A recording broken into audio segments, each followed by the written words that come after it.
Hi, welcome back. I'm Lily. I'm Isabella. And congrats, this is your first time hosting. How does it feel? I feel pretty great about this. I think sitting up here with you, we've come full circle. How's that? We started out as roommates freshman year, meeting roommates for the third year. We're finally hosting together. We manifested this. We made a joke last year saying like what a duo it would be if we ever hosted together, and here we are. Here we are. Hosting. This is like my destiny. This is my magnum opus. Nothing has ever been better than this for me. I've finally reached the point in my life. I feel like that's a lie, but it's okay. Thank you for like boosting my confidence. I really appreciate it. I'm talking about for me, not for you. Oh, okay, that's fine. It's cool, whatever. Yeah. It's pretty cool. We were talking about this in the car, about One Direction. They're pretty cool. They are pretty cool. Well, that's all we got. We're going to start heading over to the show. See you guys later.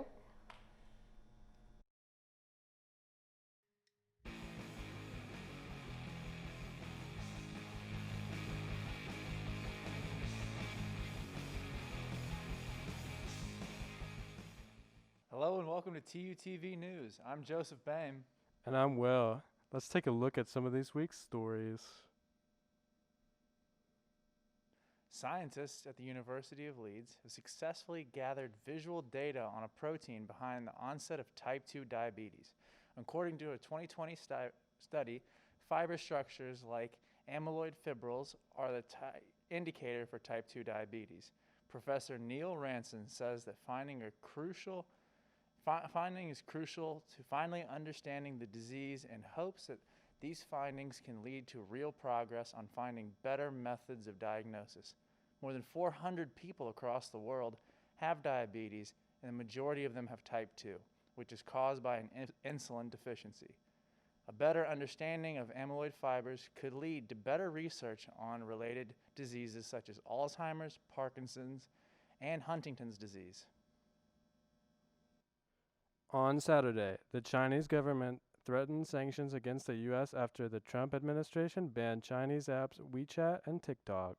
Last year, China's Commerce Ministry created a list of, quote, unreliable entities, and now companies that are on it will soon be banned from investing in China or trading with the Chinese market. Though there is no official report of which companies are on the list, Chinese media has long threatened that companies such as Apple and Google could be sanctioned if the country's relations with the U.S. continue to deteriorate. Apple's chief executive, Tim Cook, has successfully maintained a good relationship with Chinese leaders in the past, but this doesn't change the fact that the company has a large target on its back for Beijing. Chinese consumers accounted for almost 1/5 of Apple's worldwide revenue last year. Schools are now the #1 source for COVID-19 infections in Tulsa County. On Thursday, the Tulsa Health Department said that schools in most districts on August 19th, 196 students in Tulsa County have been diagnosed with the coronavirus. Tulsa Public Schools Superintendent Deborah Gist says that schools will nevertheless look at reopening in all-person classes starting in October. In a statement, Deborah Gist says, quote, our children need to be in school. Children want to be in school, and their parents need and want them to be in school. And all of us educators want them here. Oklahoma has recorded around 48,000 cases of COVID-19, including more than 650 deaths since the start of the pandemic. Following numerous recent incidents of conflict between businesses and homeless people, business owners in downtown Tulsa are calling on the city's leaders to do something to alleviate Tulsa's homeless population. Many businesses, including Gypsy Coffee House, are reporting that aggressive panhandlers are deterring customers, particularly with outside seating. Aaron Willis, a representative of Housing Solutions, a nonprofit working with the city, says that COVID-19 is having a large effect on the city's efforts to alleviate homelessness. Housing Solutions reported 26% increase from last year in finding Tulsa families places to live, but the department's efforts have been hindered by the quickly rising numbers related to COVID-19. Many museums have been forced to close their doors to the public since the start of the pandemic. but one museum in particular is trying to change the accessibility of art viewing. The idea for the Virtual Online Museum of Art, or VOMA, was hatched way back in 1999 by Stuart Semple, a man who was well known within the art community for creating the world's pinkest pink paint. According to Semple, the advent of the global pandemic inspired him to revisit the project, this time with the help of architect Emily Mann and art consultant Lee Cavalier. The result of the 360-degree, fully interactive experience that lets patrons get as close as they want and learn in-depth information about each artwork. To visit the VOMA, go to voma.space and download the free program. Wow, Will, sounds like COVID is really having a tough time on the Tulsa public schools. How do you That's feel true. about the rise in numbers? I feel like we probably should have expected it, but it was going to happen anyway. So we might as well be prepared now. Couldn't agree more. I'm just grateful that I don't have kids. Thanks, guys. I appreciate it. Thanks for watching. This has been TUTV News. Thanks for joining us. See you next week.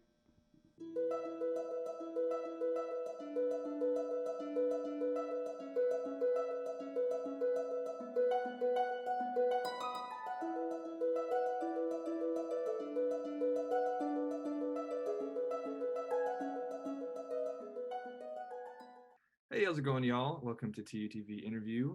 Today we have Kennedy Paredes. She is the Vice President of the Association of Black Collegians here at University of Tulsa. Thank you for coming to talk to me today.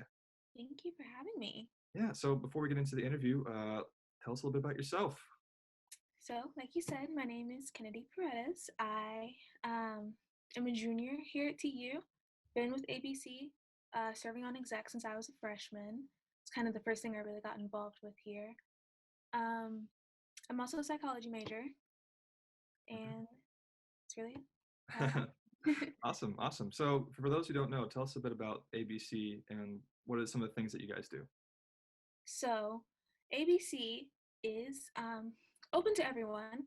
I feel like a lot of people don't know that it is, but it is centered around Black and Afro-identifying students.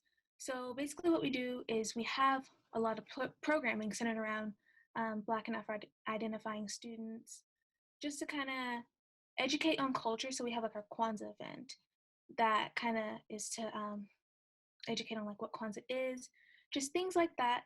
And also to kind of bring awareness that there are people like us here, right? Right. And yeah, just kind of build that community, build that awareness, and make it a little easier to kind of get through college. That way, sure. knowing you have kind of like a little community, you know? Right, that makes sense. And so you've been vice president since your freshman year. So what are some of the responsibilities? Oh, you're not since freshman year? Not since my freshman year. Okay. So my freshman year, I was the freshman liaison. Oh, okay, gotcha. Yes. That makes sense. You built your way up. Mhm. So what are some responsibilities now that you have as vice president? So kind of one of the big things as vice president is kind of just being in the loop as far as the inner workings of the organization and kind of being ready to take over should you need. So should like the president have to go do something or step out, you should kind of know how to run things. Mm-hmm. So networking is a big thing, knowing who to talk to when, kind of communication to the other exec members, just kind of being confident and competent enough to run an event should you have to. What else? Be ready to assist. It's a lot of assisting where you're needed. So it's never like a set position. So kind You're of all over the place, basically. yeah, little miscellaneous things that don't really fall into anyone else's position. A lot of that gets put on me sometimes, which I don't mind, you know. That's a very important place to be. I mean, you have a lot on your shoulders, so that makes sense. So for those who are interested in joining or participating, do you guys have meetings that they can attend or events? And if so, where would they need to reach out to get to know that? Yes, so we do try to have general meetings. They're all virtual now since the pandemic. But you could always reach out to me at kmp5256@utulsa.edu, right? We also have we have an Instagram. We have Remind. Um, if you could always just also Jayla Meeks, if you know her, you can reach out to her. We can get you on the mailing list because the Zoom links are sent out via the mailing list and the Remind. Right. All right. Perfect. Well, if anyone's interested in that, please reach out to her. Thank you for coming and speaking to us today. It's good to hear about it. For having me. All right. And have a good one. Thanks.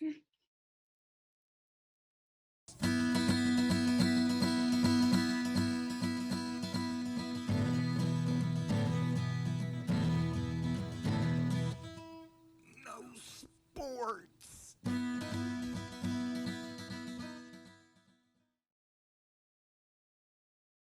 Hello and welcome back to TUTV Sports. I'm Ryan Bennett. And I'm David Jeffelin, and let's get right into the news. TU opened up their football season this past Saturday against Oklahoma State in Stillwater. This game was delayed 1 week due to COVID case numbers at the University of Tulsa. This game was predicted to be a shootout between the two teams, with OSU favored by 24 points. The first half started out slowly for both teams, but Tulsa ended up going into the half with a 7-3 lead. The third quarter featured no points scored, but OSU scored 13 points in the fourth, resulting in a 16-7 loss for the Golden Hurricane. TU will travel this Saturday to face Arkansas State for their next game. The NBA playoffs are on the conference finals. The Eastern Conference Finals feature a matchup between the Miami Heat and the Boston Celtics. The Heat got out to a quick 2-0 lead in the series, but the Celtics won in Game 3, bringing the series score to 2-1 in favor of the Heat. The Western Conference Finals have Los Angeles Lakers facing off against the Denver Nuggets. Denver hoped to use their momentum from Game 7 win against the Clippers, but short to the Lakers in Game 1 and lost Game 2 off a buzzer beater from Lakers forward Anthony Davis. As the NBA Finals continues, tune in to TUTV for more updates. The WNBA playoffs are well underway. In round 1 of the playoffs, the Phoenix Mercury defeated the Washington Mystics to advance to the next round. The Connecticut Suns beat the Chicago Sky to earn a spot and face the Los Angeles Sparks. In round 2, the Minnesota Lynx beat the Phoenix Mercury, but in a shocking upset, the Sparks lost to the Suns. The third round of the playoffs has the Seattle Storm facing off against the Lynx and the Suns against the Las Vegas Aces. Be sure to tune in to TUTV for more of the WNBA playoff updates. The Stanley Cup playoffs have been full of surprises and upsets. The Western Conference Finals featured a matchup between the heavily favored Las Vegas Golden Knights and the Dallas Stars. In a stunning turn of events, the Dallas Stars beat the Golden Knights in 5 games. In spite of the terrific offense, the Golden Knights, on the eastern side of the bracket, the Tampa Bay Lightning, a team praised for its offense, faced off with the New York Islanders, a team praised for its defense. In the end, the Tampa Bay Lightning prevailed and won the series in 6 games. Game 1 of the finals stunned the hockey fans all across the country when the Stars managed to win 4-1. The series will continue with Game 3 being played September 23rd. The MLB playoffs are swiftly approaching with just 1 week left of the regular season. In the American League, only 4 of the 8 playoff spots are clinched, and in the National League, only 1 playoff spot is clinched. The new playoff bracket allots the top 2 teams in every division a playoff spot, as well as the 2 teams with the best records who have not already clinched a spot. The MLB postseason will have players staying in bubbles, with the American League playing in San Diego and Los Angeles, and the National League playing in Houston and Arlington. This year's World Series will be played in Arlington at Globe Life Park. So I was reading that they're getting a little bit tougher on the mask situation with all the sports games going on right now. Yeah, I heard they were fining the players. Yeah, the players and the coaches, I believe, or maybe just the teams. I'm not sure. Oh, man. According to the piece I read, there was like a $100,000 fine for a coach who wasn't wearing his mask on the side or something like that. I can't even imagine. Like, TU tuition's already hurting me. $100,000 for a mask? I don't think that's a real number to begin with. All right, well, that's all we had for this week, so we'll see you next week.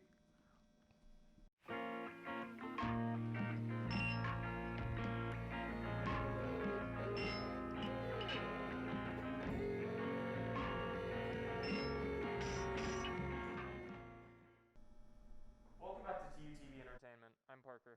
And I'm Ryan Bennett on this side now. Let's get into the entertainment news. TU's Alexander Hogue Gallery is hosting a new art exhibition titled Cosmic Veils.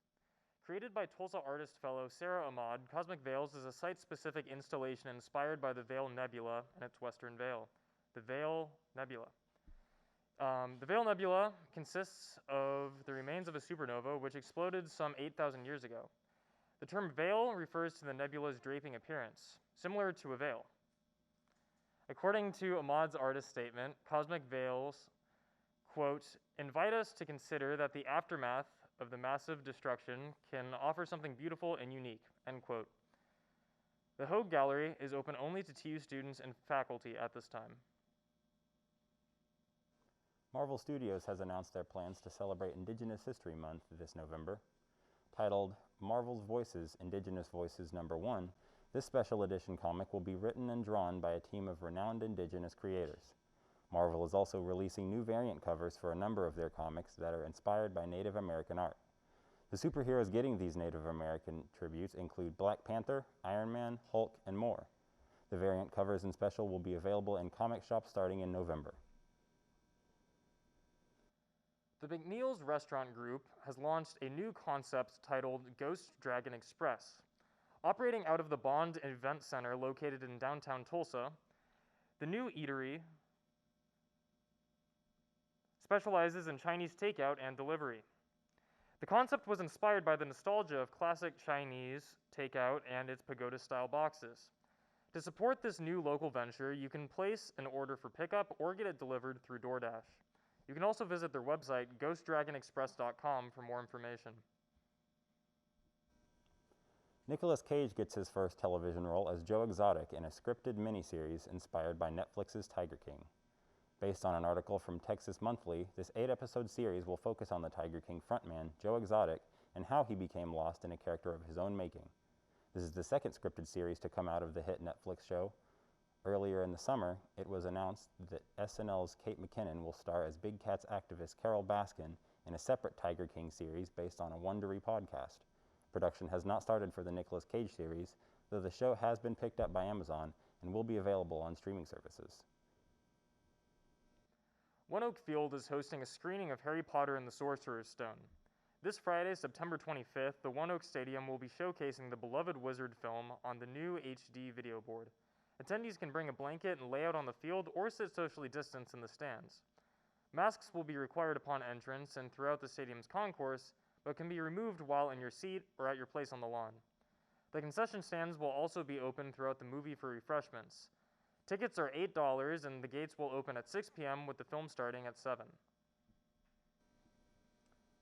So what did you think about Nick Cage being Tiger King? Well, if it's Nick Cage, I might well watch this one. I didn't watch the last one. Or I did, but I fell asleep halfway through the coronation episode. Mm-hmm. So after the Tiger King was crowned, I don't know what happened after that. Yeah, it would add more drama. It's all kind of fuzzy. Yeah. I mean, we know that he's good at talking about bees, you know, and he's good at talking about stealing the Declaration of Independence, so. Maybe he'll do a King episode for all of the animals that were on Noah's Ark. I think that would be fitting. The Bee King is next summer. Well, that's all for this week. Thanks for sticking around, and we'll see you next time.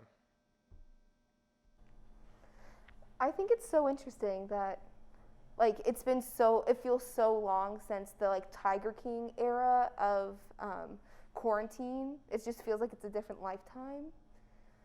I mean, yeah, that's fair. That was like 6 months ago. Like, the concept of time has been like a little bit lost on me. Like, it's almost the end of September. I still think it's April. I still feel like it's March. Like, I didn't know that time could fly by so quickly. Yeah, I've done like a lot of nothing, and I've regressed back to like my middle school self over quarantine, back in my One Direction phase. See, okay, so I never had the One Direction phase that a lot of people had. I had a really big Duck Dynasty fan in my fan time. It was a good 3 years. Not the proudest part of my life, but it was very bad. I was very obsessed with it. I don't know what to do with it. My parents really fed into it because you could buy everything at Walmart. Where I got to the point, at one point I had 10 shirts, and I had the pants, I had the bandanas, I had their Christmas special on DVD, I had the first 3 seasons on DVD. It's a time that has now passed in my life, but I'm glad I did not revert back to that part of myself during quarantine. Do you still have the merch? I do still have some of the movies. I definitely have Uncle Cy's Psychology 101 book. It is in my book collection, which is not that big. I just don't know what to do with it. I don't know if I should donate it or just keep it because it's so iconic that I actually have it. And I think I still have how they have Marvel has the pop head thingies. I have a pop head of Willy, I think. Not my greatest part. Yeah, that's a little painful, but I guess we should probably wrap it up because I don't think I want to hear any more about her Duck Dynasty phase. Thank you for tuning in. We'll see you next week. Bye.